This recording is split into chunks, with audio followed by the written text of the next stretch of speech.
उसने अपने शागिर्दों को दी है। मेरे बहनों और भाइयों, इस रोटी में से वही अपना पाक हाथ बढ़ा सकते हैं जिन्होंने अपना आप खुदा के बेटे यीशु मसीह को दे दिया है, जो जानते हैं कि मैं खुदा के साथ जिंदगी बसर करता हूँ, मैं खुदा का बेटा और बेटी हूँ।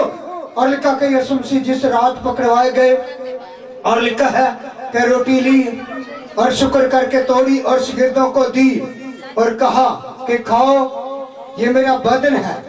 फिर उसने प्याला लिया और खुदावंद खुदा का शुक्र किया और शुक्र करके अपने शागिर्दों को दिया और कहा, लो पियो, ये मेरा वो अहद का खून है जो बथेरों के गुनाहों की माफी के लिए बहाया जाता है।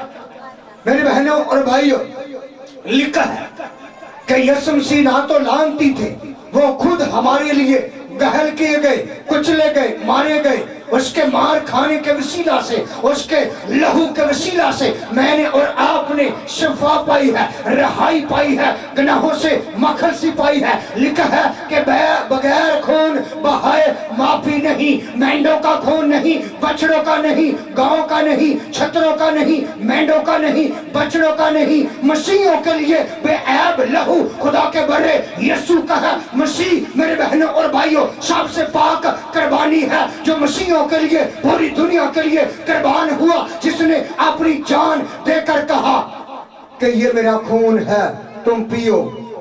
जो इंसान यीशु का खून नहीं पीता उनमें से हमेशा की जिंदगी नहीं, क्योंकि कलाम मुकद्दस में यह भी लिखा है, खुदावंद का बंदा पौलुस कहता कि जो कोई ना मुनासिब तौर पर इस रोटी में से खाता है और पीता है और खुदावंद के बदन के बारे में कसूरवार होगा और वो सजा भी पाएगा।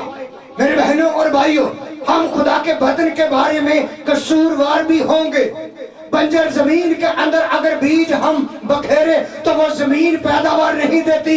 मेरे बहनों और भाइयों, विश्वास उन पासबानों पर जो इस कलाम को बयान नहीं करते, कलीसिया के अंदर इस कलाम को भरपूर तरीके से बयान नहीं करते कि कहीं हमारी कलीसिया आंखों से अंधी न रह जाए।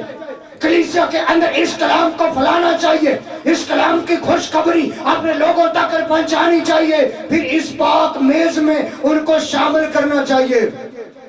पहले हम शुरू में से जो पढ़ रहे थे, यूहन्ना की अंजील में से पहला बाब और उसकी 11 और 12 आयत में लिखा है कि यीशु मसीह अपनों के घर में आए, लेकिन उसके अपनों ने उसे कबूल ना किया, और जितनों ने उसे कबूल किया उसने उसको अपने फर्जंद बनने का हक बख्शा।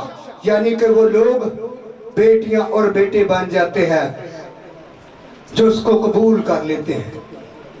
आज इब्लीस का ज्यादा जोर है नौजवान बेटियों को, नौजवान बेटों को वो अपने लिए पमाल कर रहा है। सबसे बड़ा हुक्म खुदा का जो कलाम मुकद्दस में, बाइबल मुकद्दस में एक ही हुक्म है, सभी हुक्म खुदा के हैं। एक ऐसा हुक्म है जिसके साथ अनाम भी है। सभी हुक्मों के अंदर अनाम नहीं, लेकिन वो ये ऐसा हुक्म है, कलाम मुकद्दस में लिखा है, मैं नाम भी आपको बताने लगा हूँ, और लिखा है कि तुम अपने माँ और बाप की इज्जत करना। ये नाम आगे मैं बताने लगा हूँ कि ताकि तेरा भला हो, ताकि तेरी जमीन रुए जमीन पर दराज हो, ज्यादा उम्र हो। हम अपने माँ बाप की मानते नहीं, अपनी अपनी मर्जी की शादी करते हैं। मेरे बहनों और भाइयों, लिखा है कि तुम अपने माँ और बाप की इज्जत करना ताकि तेरा भला हो, तेरी उम्र जमीन पर दराज हो।